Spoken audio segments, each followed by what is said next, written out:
Hey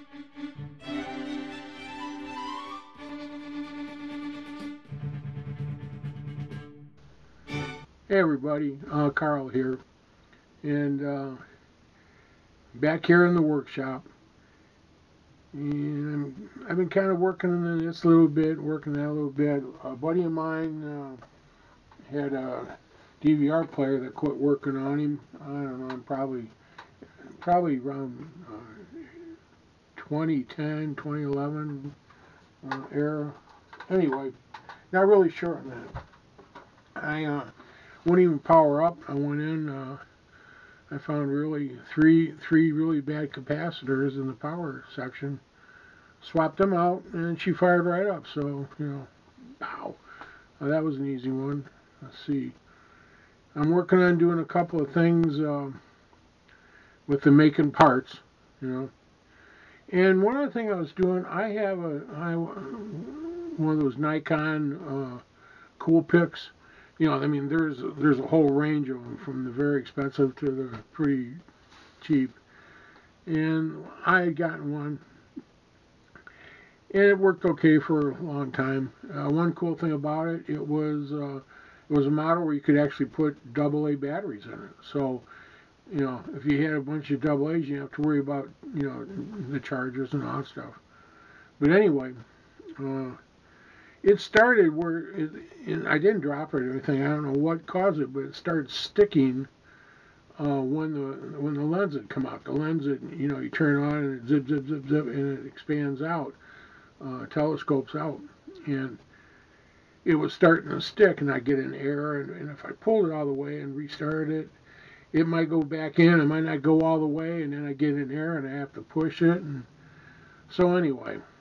Well, maybe I can fix this, because I think I got it for like 30, 40 bucks some years ago on eBay, and I think they still go for that. So, but anyway, so I open it up, and they had that. It was a job getting it open. It was real tricky and stuff, but I got it popped.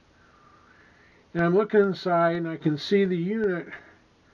The whole lens unit is contained by itself. And I'm sorry I don't have it here right now. I kind of buttoned it all up, and I stuck a lot of that away. I was working on several things like that, and I've been trying to clean up.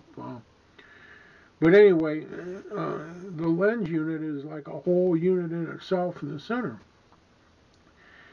And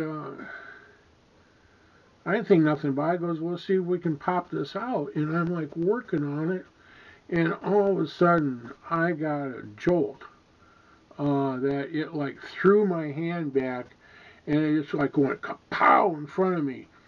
And it all happened on my one hand. Thank goodness I wasn't in there with two hands and connected that way. And I'm like, it kind of shook me up a bit. And I thought, what the heck? And so I reached down because of the whole thing. I mean, the stuff just jumped out of my hands. And I looked at it, and right next to the lens, up at the top is the flash, and right next to it was this fat little electrolytic capacitor.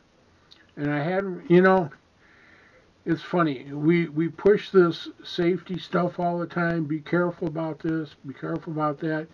Usually it's with the old televisions, or even the new televisions. It's with the older radios. Although it can be new too, anything that has like transformers and stuff. But I'm working on this little camera, right? And I'll be honest with you, and I should have known better. I seen it's an electrolytic. I mean, it's a good size electrolytic. I should have figured, what, it might have a bit of charge in it. Check the darn thing. And I did. It was 33 microfarads, and it was 400 volts. Now, that don't sound like much, 33 microfarads, and and how much charge could it really have? A little camera. Well, I could tell you what, it has a lot. So it goes back to the old, do not be complacent. I was complacent. I should have looked and said, is there any capacitors nearby that might bite me, cause problems? not necessarily invite me, but maybe send a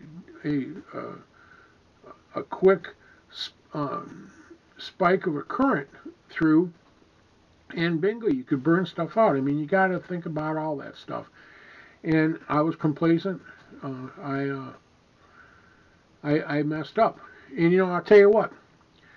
If you do this stuff long enough, there's going to be a time when there's going to be a capacitor or something that's going to bite you. You know, and usually it's not really that bad. But the whole thing is, you know, you don't want it to be in a radio that, you know, screwing around with a B plus with like 400 volts.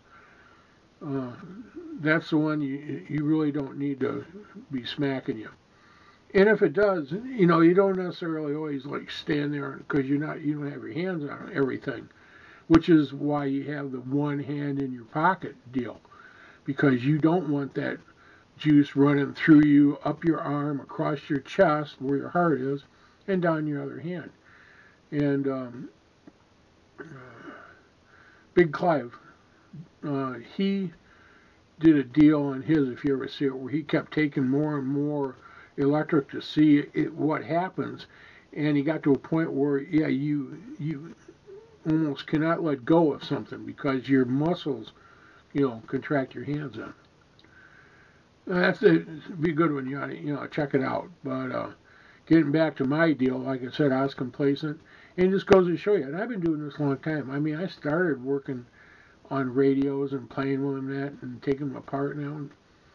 When I was like 10, 12, and then I really got more serious. I was like 14, 16. That's like 1964 on. And I mean, and back then I didn't really mess with tubes that much because the transistors were the new thing. I mean, you know, and I didn't go to school for it. I was also, you know, self-taught, went to the library. And I was always learning. I mean, that big safety thing was always in there. I mean, you know, the big letters, be safe, blah, blah, blah. And, you know, when you're first starting out, because, well, that electricity can make you a little nervous. You know, and it should. It should keep making you nervous all the time. Hey, Shango. but yeah, personally, I can't believe that I overlooked that capacitor, because normally I really go on the safe side. I'm kind of a safe nut anymore, and my old body can't take like a lot of hits, you know. So, but anyway, you know, like the title implies, you know, I mean, it happens to everybody. If you're in this hobby, there's a chance you're going to get, you know, a little spark now and then. It's no big deal, as long as it's not, as long as it's a little spark, you know. But you gotta watch out for the big ones, because they will. They, you know, not only can they really hurt you, they can really kill you. So, okay, enough of that. I just wanted to shoot this. After that happened, I wasn't gonna even tell anybody about it. I thought, you know, you ought to share this. So, you know, hey, I'm a dummy, you know. Okay, guys, I will see you on the next video real soon. If you haven't subscribed, you know, give it a try. Okay, see you later. Bye now.